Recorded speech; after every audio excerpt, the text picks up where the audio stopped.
In-house is more than market trends and data. It's about people and programs. From coast to coast to coast, we share stories of Canadians who are directly impacted by our funding. In this episode, we introduce you to West Coast innovator Glenn Lewis and his company, Renewal Development. Working with developers, homeowners, movers and municipalities, Glenn is saving homes destined for the landfill and diverting them to communities in need. Thanks to funding from the Housing Supply Challenge, Renewal is exploring ways to expand the concept. It's an exciting new paradigm that is not just about increasing Canada's housing supply, it's preserving precious memories for homeowners.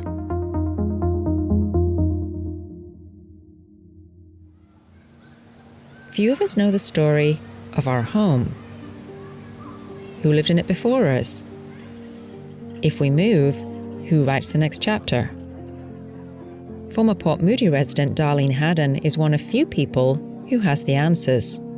We moved to the house in Coronation Park almost 40 years ago with a son and daughter.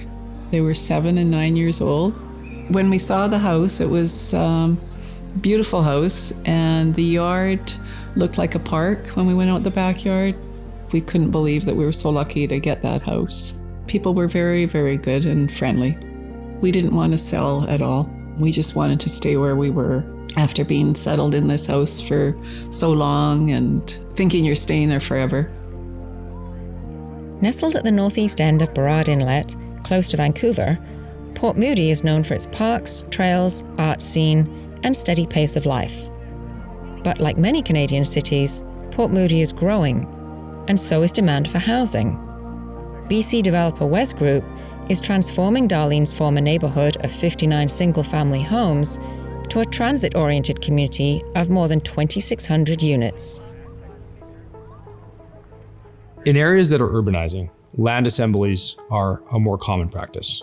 So you're taking an area that primarily has been a suburban single-family home neighborhood, and with the advent of rapid transit connections or other infrastructure, we're looking at densifying some of those suburban or more urban cores around the Lower Mainland.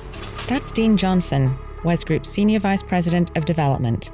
His team knows that to be successful, land assemblies should consider not just the land, but the lives affected.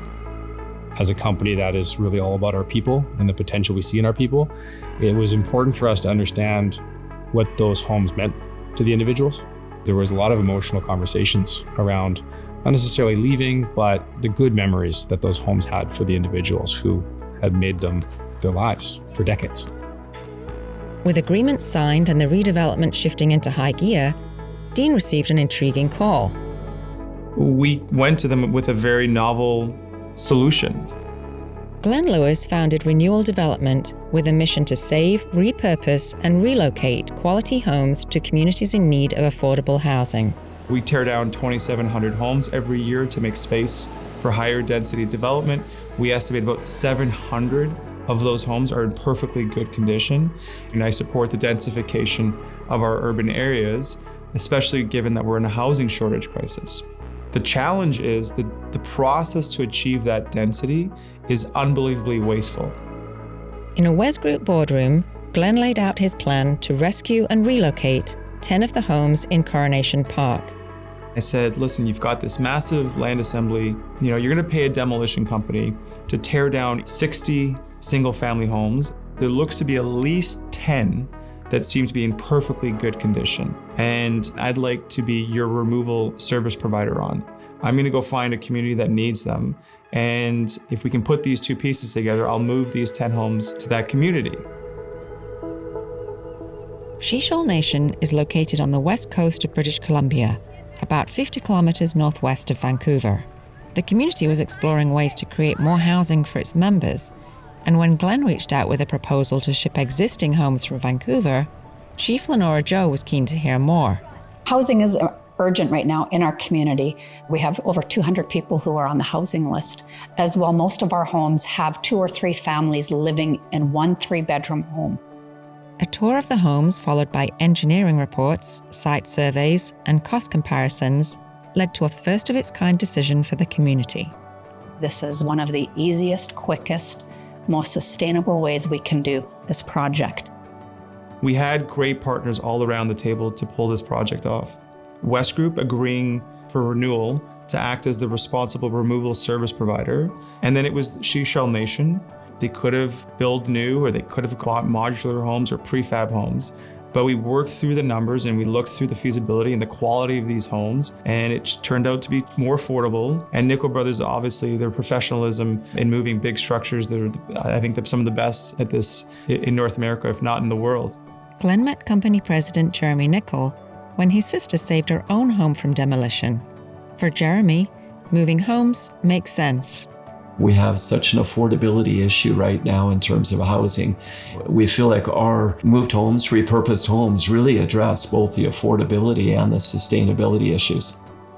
Over 4 separate evenings, homeowners and neighbors watched as the homes were loaded onto trailers and driven away to a barge that would sail them up the coast. What has always amazed me is that when we're moving a home, the entire community will come out to watch in the middle of the night. And I've determined that there is something about the soul of a home. It was exciting and it was sad, to see the house and all your memories just go up the street on a trailer. Home relocation offers an efficient and eco-friendly solution to Canada's housing supply challenge. Yet it's still a relatively new industry with much to explore. Leading the way, Renewal Development. We literally went from 1 person to 40 people in the span of a year, which is phenomenal growth for us to go through. A lot of that I also credit to CMHC and the Housing Supply Challenge, because they saw the opportunity for me to bring in some innovation, some adaptation to an existing model, and then for that to be replicated and scaled.